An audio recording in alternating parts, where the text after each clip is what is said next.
que vous allez bien. On se retrouve aujourd'hui pour une nouvelle vidéo et on va parler d'un sujet qui me tient à cœur puisqu'on va parler Corée.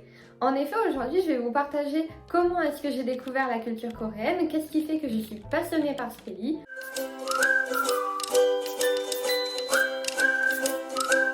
Je vais également vous partager des références plus ou moins connues pour que vous ayez des pistes d'exploration si vous souhaitez en découvrir davantage. C'est parti! Cela ne vous a sûrement pas échappé, mais ces derniers temps, on parle beaucoup de la Hallyu.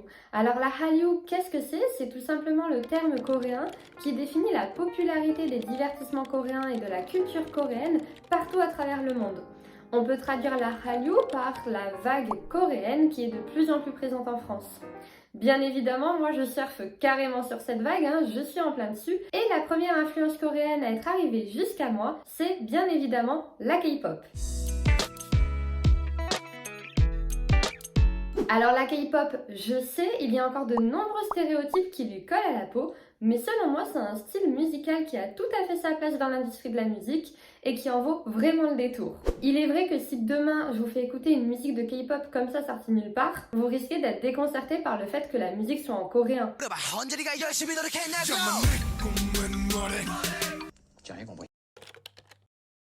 On est bien d'accord qu'on ne comprend absolument pas le début de la fin des phrases, on ne discerne pas le thème de la musique. Et si en plus à cela on ajoute le fait que le rythme ne vous plaît pas, c'est sûr et certain que vous allez mettre la K-pop de côté et que vous allez penser que ce n'est pas un style qui vous correspond. Maintenant, si demain je vous montre des MV, les MV ce sont des musiques vidéo, ce sont l'équivalent de nos clips vidéo, je suis sûre qu'ils ne vous laisseront pas indifférents. Premièrement parce qu'il y a une scénographie qui est juste incroyable. Que ce soit la danse, les décors, le maquillage, les costumes, rien n'est laissé au hasard. Et puis ce sont littéralement des mini-films. Il y a une histoire qui est présente du début à la fin. Si on a de la chance, il y a même une suite dans le prochain album.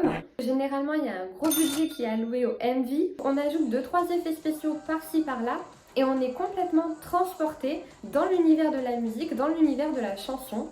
Je pense notamment au MV Alleged de 80s, donc 80s qui est un groupe de K-pop qui a débuté en octobre 2018. C'est un groupe relativement récent, mais honnêtement ils ont quand même bien trouvé leur place dans l'industrie de la K-pop. Dans ce MV, on est dans un monde complètement dystopique, dénué d'émotions, très froid.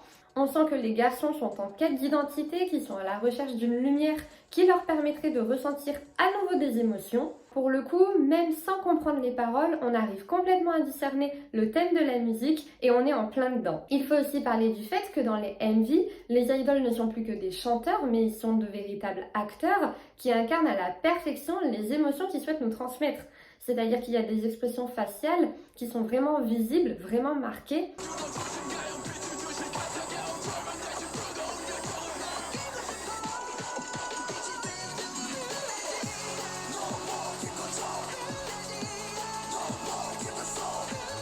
Ensuite, parlons des chorégraphies. Les chorégraphies sont juste incroyables. Il y a une synchronisation des mouvements qui est totale, qui est parfaite. Il n'y a vraiment rien qui dépasse, limite c'est satisfaisant à regarder. Ce sont quand même des musiques assez puissantes, assez powerful. Et alors surtout quand on les regarde, on a l'impression que c'est hyper simple, alors que...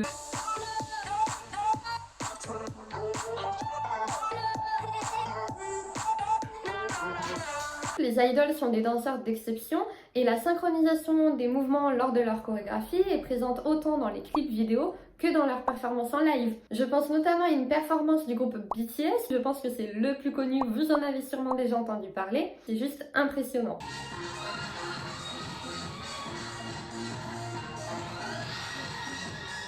Une fois que les MV m'ont convaincu d'aimer la K-pop, évidemment ça n'a pas été très long, je me suis attardée sur les textes. Et alors là on dit souvent que la K-pop est un style de musique pour les adolescentes de 15 ans. Alors oui, le thème de l'amour est récurrent et il est souvent exploité, mais il y a tout un tas d'autres textes qui sont relativement poignants. C'est d'ailleurs le cas de BTS qui est connu pour avoir des textes engagés, je pense notamment à leur chanson No, qui dénonce la pression scolaire du système coréen. En Corée, le statut social est relativement important. Les parents accordent énormément d'importance à l'éducation de leurs enfants. Ils sont prêts à aller jusqu'à s'endetter pour que leurs enfants réussissent dans la vie. Et de ce fait, les jeunes Coréens subissent une pression énorme pour essayer de réussir à répondre aux attentes de leurs parents. C'est d'ailleurs connu qu'en Corée, il y a beaucoup de jeunes qui mettent fin à leur jour à cause de ça, donc c'est un réel sujet de société et la chanson Non est vraiment porteuse de sens. On peut également s'attarder sur Min Yoongi, qui est un membre de BTS et qui performe sous le nom de Auguste D. Il y a quelques années, il a sorti le titre The Last, dans lequel il aborde le sujet de la dépression. Il décrit avec précision les sentiments ressentis et parle lui aussi du fait d'avoir également pensé à mettre fin à ses jours. C'est vraiment une musique qui vaut le détour et qui est très belle, très bien écrite. On peut également parler du groupe KARD, qui est un groupe mixte et c'est un petit peu plus rare en Corée, qui a sorti un titre Gunshot dans lequel ils abordent le sujet des relations toxiques. Dans les paroles, on a notamment des phrases telles que des mots sont percutants comme des balles. Encore une fois, on aborde un sujet qui est lourd de sens. Et là, je vous prends quelques exemples, mais bien évidemment, il y en a des dizaines et des dizaines. Tout ça pour dire que les textes de K-pop sont loin d'être des textes bateaux, ils expriment des sujets de société ou expriment à la perfection des sentiments un petit peu plus profonds qui font écho chez tout le monde. Je tiens à préciser également que la K-pop, c'est un moyen pour la Corée d'être vue sur la scène internationale. Mais les Coréens n'écoutent pas que de la K-pop, c'est d'ailleurs une minorité. La Corée est connue pour être un pays romantique qui adore les ballades. Si vous voulez en écouter quelques-unes, je vous conseille vraiment d'aller écouter le chanteur Park Hyo-shin, qui est connu pour être l'idole des idoles, qui a une voix très singulière et qui vaut également le détour. La deuxième influence coréenne à être arrivée jusqu'à moi, c'est bien évidemment les K-dramas.